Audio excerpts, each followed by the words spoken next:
الصبح بدا. حضرت انس بن مالک حدیث کے راوی، میری طرف دیکھیے گا، حضرت انس بن مالک حدیث کے راوی ہیں، توجہ کرنا. کہتے ہیں ایک بی بی حضور کے پاس آئی، اپنا علاقہ چھوڑ آئی، آ کے کھڑی ہوئی تو اس نے کہا حضور میں خاندان بھی چھوڑ آئی ہوں، سسرال بھی، میکا بھی، ننیال بھی، ددیال بھی، میں ہر ایک کو چھوڑ آئی ہوں. میں جائیداد والی تھی وہ بھی چھوڑ آئی ہوں، مال دولت بھی چھوڑ، ایک میرا بیٹا تھا جوان، وہ میں ساتھ لائی ہوں. سونیا یہ آپ کی نوکری کرے گا اور میں حضرت فاطمہ کی ڈیوٹی کروں گی، میں حضرت عائشہ کے برتن دھویا کروں گی، میں بھی نوکری کروں گی. حاضر ہے؟ فرماتے ہیں رسول پاک نے بچہ اصحاب صفہ میں رکھ لیا، اصحاب صفہ میں، اور بی بی کو نبی پاک صلی اللہ علیہ وسلم نے عورتوں کے ساتھ متعین کیا. حضرت انس کہتے ہیں وہ نوجوان بڑا پیارا، بڑا میٹھا، بڑا دھیما، بڑا وفاشار، وہ سبق اچھی طرح یاد کرتا، وہ نماز دلچسپی سے پڑھتا، وہ حضور کی باتوں کو غور سے سنتا، وہ رسیلا، وہ سنجیدہ، وہ کم گو، وہ میٹھا، وہ پیارا. کہتے ہیں بڑی دلکشا طبیعت، اس کی مقناطیسی سی شخصیت، طبیعت کھنچی چلی جائے اس کی طرف، بڑا حسین و جمیل وہ نوجوان. اس ماں بیٹے کے تذکرے ہونے لگے کہ بڑی جائیدادیں چھوڑ کے آئے، بڑے مال والے، انہوں نے بڑی قربانی دی ہے، ہر رشتہ ناتا توڑ کے رب رسول سے یارانہ لگایا ہے. اللہ بڑا بے نیاز ہے.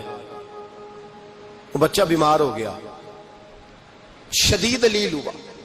حضرت انس بن مالک فرماتے ہیں ہم قریب جا کے بیٹھے تیمارداری کرنے تو اتنا علیل ہوا کہ اس کا وجود کانپنے لگا. کہتے ہیں کچھ ہی دیر گزری تو اس نے کلمہ پڑھا، روح پرواز کر گئی، روح پرواز کر گئی، سننا روح پرواز کر گئی. کہتے ہیں نبی پاک صلی اللہ علیہ وسلم کو بلایا، حضور آئے تو آنکھوں میں آنسو. نبی پاک صلی اللہ علیہ وسلم نے سر پہ ہاتھ پھیرا اور پہلے حضور نے جملے ارشاد فرمایا تم غسل دو، کفن دو، میں خود اس کا جنازہ پڑھاؤں گا. پھر حضور نے فرمایا نہیں، اسے غسل نہیں دینا، ارادہ بدل گیا ہے، پروگرام تبدیل ہو گیا، اسے غسل نہیں دینا، کفن نہیں دینا. حضور کیا کرے؟ فرمایا اس کی اماں کو جا کے بتاؤ. یہ نہیں فرمایا بلا کے لاؤ، اماں کو جا کے بتاؤ. حضرت انس کہتے ہیں میں نے کوئی نرالا سے رنگ دیکھا، کوئی منفرد سا انداز دیکھا، ہمیں بھیج دیا اماں کو بلاؤ، اور خود نبی پاک اس کمرے سے نکل گئے اور حضور کے آنسو بھی یکدم خشک ہو گئے، مزاج بدل گیا، پریشانی بدل. اماں کو بلاؤ اس کی. پتہ نہیں ارادہ ہے محبوب کیا ہے، ارادہ ہے خدا کیا ہے. کہتے اس کی اماں کو جا کے خبر دی تو ماں کو تو بس کوئی اتنا بتا دے کہ بیٹا سائیکل سے گر گیا ہے، سائیکل سے گر گیا ہے. اماں ساری رات سوتی نہیں. ایک شاعر نے کہا تھا ایک مدت ہوئی میری ماں نہیں سوئی، میں نے ایک رات کہا تھا مجھے ڈر لگتا ہے، ایک رات کہا تھا مجھے ڈر لگتا ہے. یہ اپنے اپنے رنگ ہوتے ہیں، اپنا اپنا انداز ہوتا ہے. رمضان شریف کا مہینہ آتا تو میری اماں جی کہاں گری کا تیل منگاتی، چیزیں منگاتی، اور پھر زبردستی میں منع کرتا کہ اماں جی نہیں، یہ آپ کیا کر رہی ہیں، میں تو تیل ویسے بھی ذرا کم استعمال کرتا ہوں، تو رگڑ رگڑ کے، اور نہیں کتابیں بڑی موٹی ہیں، فلاں چیز بڑی موٹی، اس کا رنگ تھوڑا نرالا ہے. اور یہ جو ماں کا رنگ ہے نا، اس جیسا رنگ دوسرا ملتا بھی کوئی نہیں دنیا میں. یہ اپنی مثال آپ ہی ہے. اماں کو کہا تیرا بیٹا، اماں ذرا دوڑی، گری، پھر اٹھی، پھر گری، پھر اٹھی، پھر گری، روتی ہوئی آئی. کہتے ہیں پیچھے وہ روئی، لیکن جب بیٹے کی میت کے قریب آئی تو اب نہیں روئی. کہتے ہیں ہمارے چہروں پہ نظر دے ڈالی اور کہنے لگی تمہارا کلاس فیلو فوت ہو گیا ہے، واقعی چلا گیا ہے. کہاں پردہ کر، واقعی کہاں؟